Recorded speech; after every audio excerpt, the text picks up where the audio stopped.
Hello students, welcome to my online class. In this lecture, we will see two examples. So first example is show that there is no rational number whose square is 2. So we are required to show that there does not exist any rational number whose square is 2. So we have solution. So in order to show this, on contrary, we assume that there exists a rational number p by q such that its square equals to 2. That means p square upon q square equals to 2, or p square equals to 2 into q square.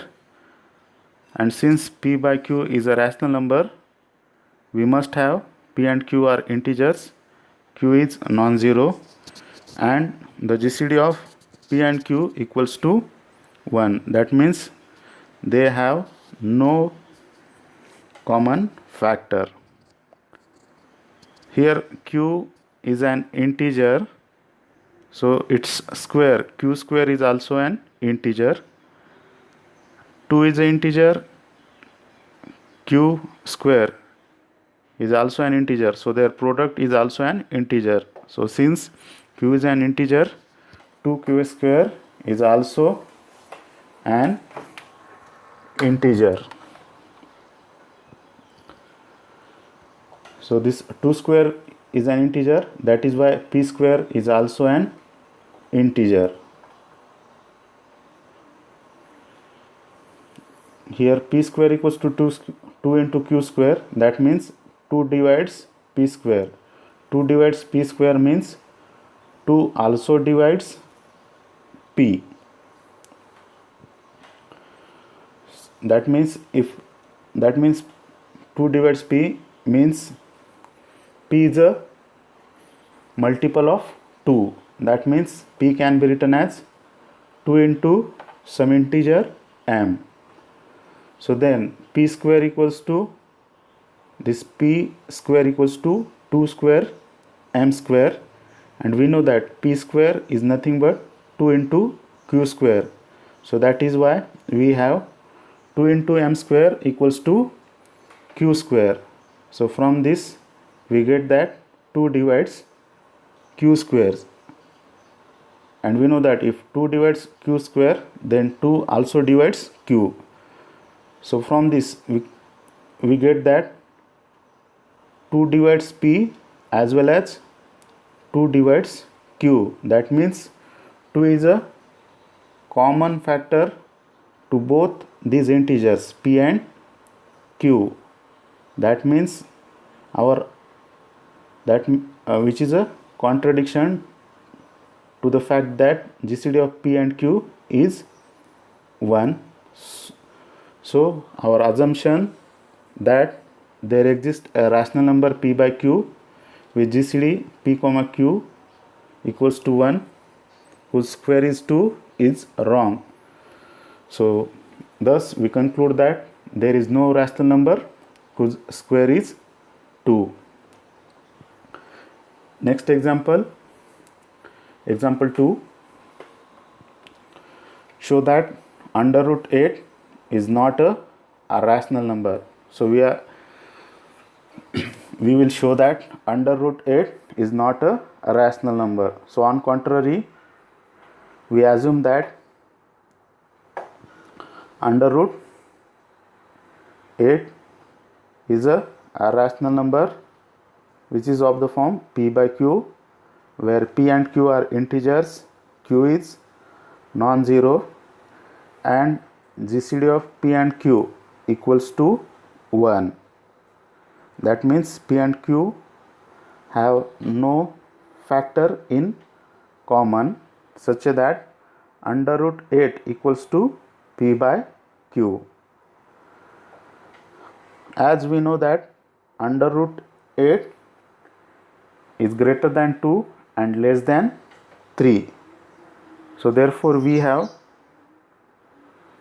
2 is less than p by q and p by q is less than 3. So we multiply this inequality by q. So we get 2q is less than p and p is less than q. P is less than 3 into q. Now in this inequality we add minus 2q, or we subtract this inequality by minus 2q. So here we have 0, p minus 2q, 3q minus 2q is q. So this relation states that p minus 2q is a positive integer less than q. So thus we have p minus 2q is a positive integer less than q, so that under root 8 into p minus 2q, which equals to p by q into p minus 2q, is not an integer. Here under root 8 is p by q and p minus 2q is as it is. So why this is not an integer? The question may come in your mind, why this is not an integer?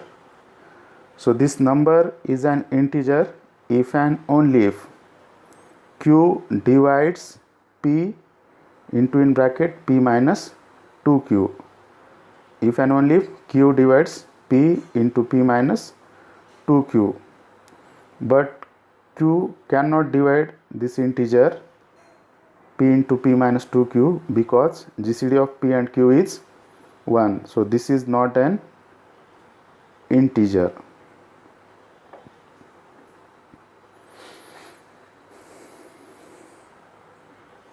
So, but we have under root 8 into p minus 2q, which equals to p by q into p minus 2q. After solving this bracket, we get p into p equals to p square upon q minus 2 into p. This q and this q gets cancelled. So we write p square by q as p square upon q square into q minus 2p. Here this p square upon q square is 8, q as it is minus 2p as it is. As we know that q and p are integers, 8q minus 2p is also an integer. So we get that under root 8 into p minus 2q is an integer. So thus we arrive at a contradiction.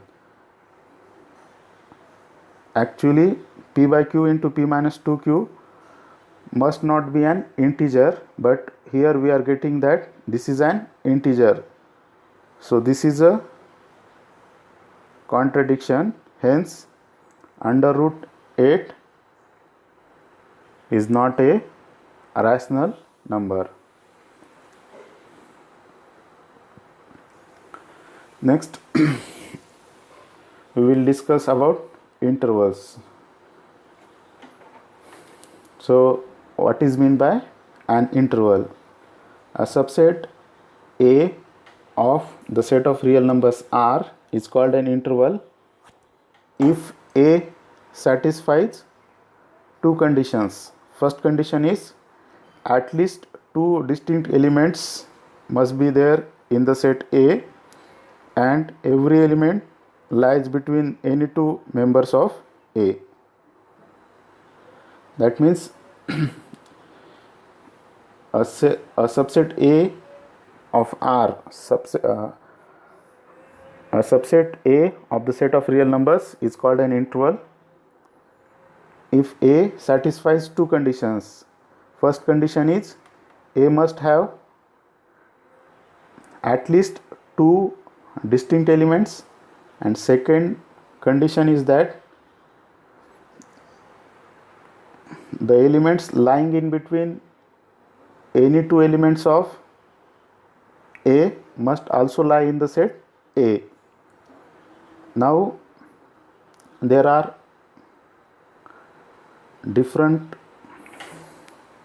types of intervals.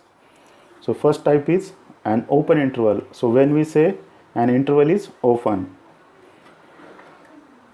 so let A and B are two real numbers such that A is less than B, then the set, which is collection of all the elements x in the set of real numbers such that A is less than x, x is less than B,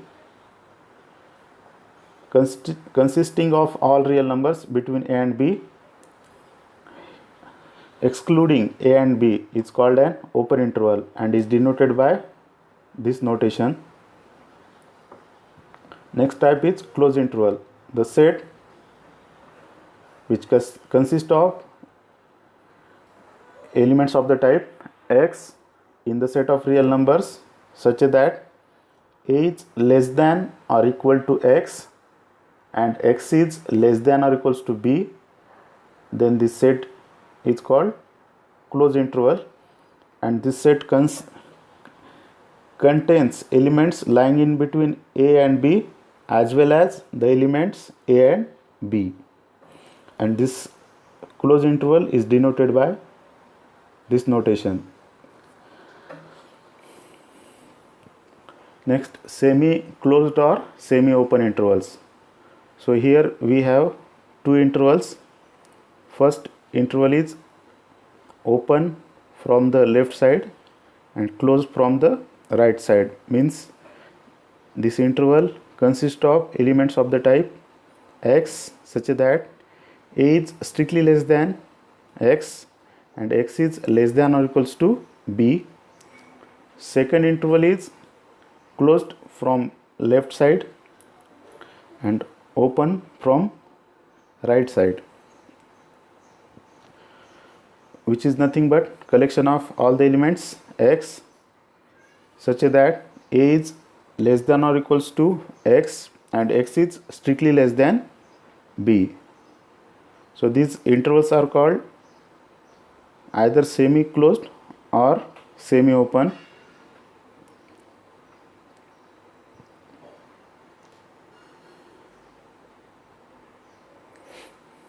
Thank you.